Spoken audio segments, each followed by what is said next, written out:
Perhaps Princess Caroline's move to protect her privacy was inspired by the experience of the late Diana, Princess of Wales, who sparked a passion so powerful within the media that they literally hounded her to death.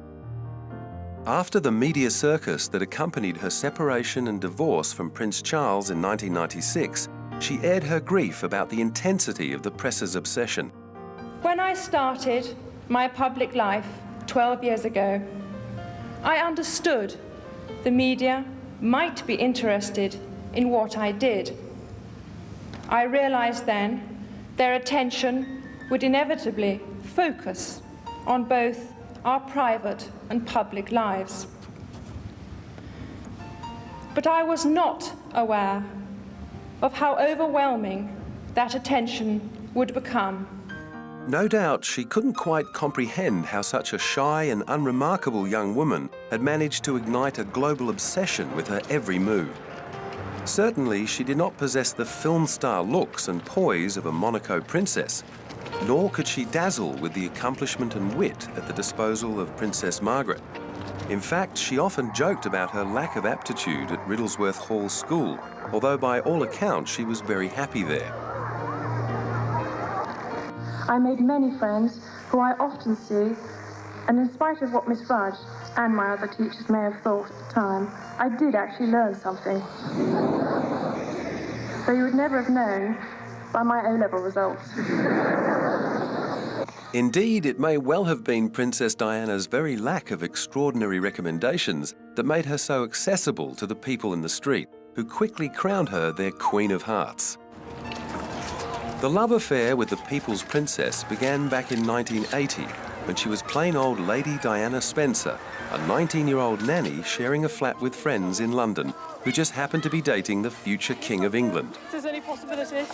Her relationship with the overzealous press got off to a tentative start with a shy smile and a nervous wave. How well are you coping with all the press attention? Well, as you can see, you can tell. Are you bearing up with it quite well, though? Because it must be quite a strain with all of us after you. Well, it is, naturally. And you're coping with it all right, though? You seem to be doing very well. Well, I'm still around. And she had no intention of going away. In February 1981, Buckingham Palace announced Diana's engagement to Charles, and a happy couple embraced photo opportunities to show off the walnut-sized £30,000 ring consisting of 14 diamonds and a sapphire. Charles recalled his first impressions on meeting the 16-year-old Diana. I remember thinking what a very jolly and amusing and attractive 16-year-old she was, and having great fun and bouncy and full of life and everything. And I don't know what you thought of me. Pretty amazing. But during the lead-up to their wedding in July, it became clear that the down-to-earth and disarming Diana had already eclipsed her royal fiancé in the public consciousness.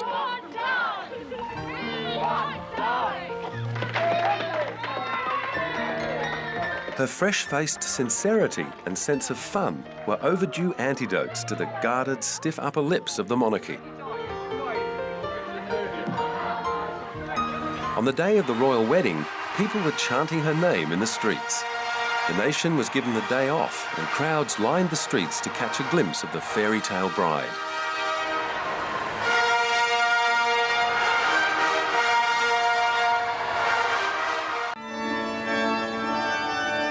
Resplendent in her Emmanuel gown, complete with 25-foot train, the brand new princess emerged from St Paul's Cathedral to the cheers of thousands of fans, totally smitten with her naive charm and cheeky smile. Over the next few months, she consolidated her relationship with the public, both at home and overseas. On walkabouts with Charles, she was always a huge hit with the crowds.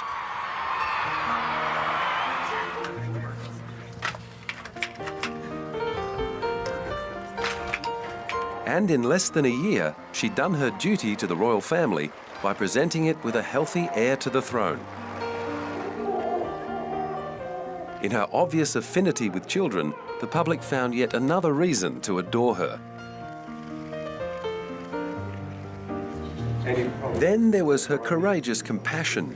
In 1987, when AIDS patients were being demonised by the press, Diana was holding their hands. HIV does not make people dangerous to know. So you can shake their hands and give them a hug. Heaven knows they need it.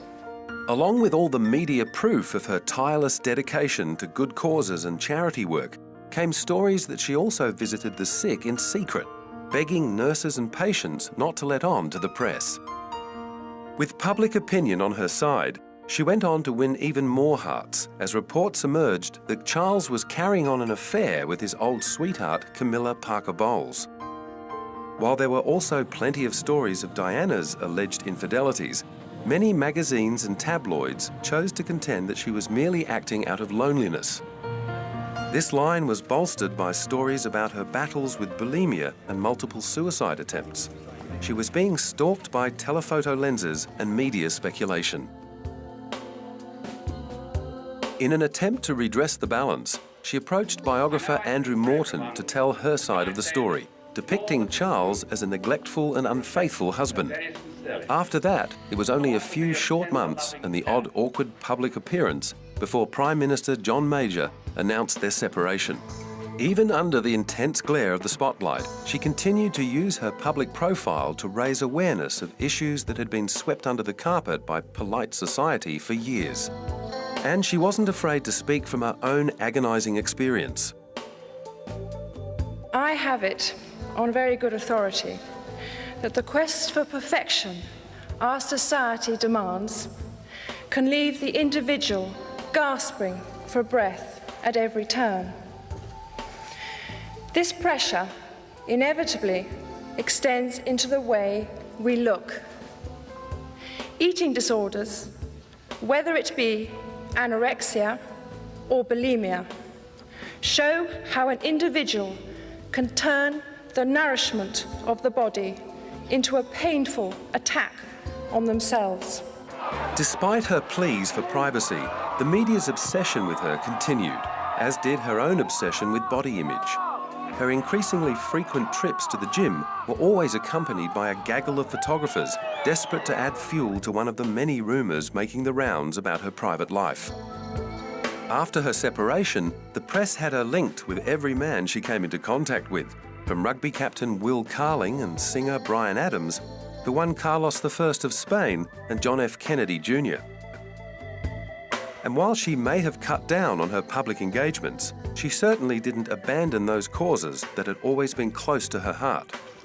In January 1997, these pictures of her visiting a landmine site in Angola were flashed around the world, bringing much-needed publicity to the issue of unexploded landmines in war-torn territories. 7 months later, she went on another visit to meet landmine survivors in Bosnia. For one last time, she managed to turn the relentless media pressure into a positive. Just days after the Bosnian trip, she lay dying in a dark tunnel in Paris, surrounded by the rapid-fire click of automatic cameras that had punctuated almost every waking moment of her adult life.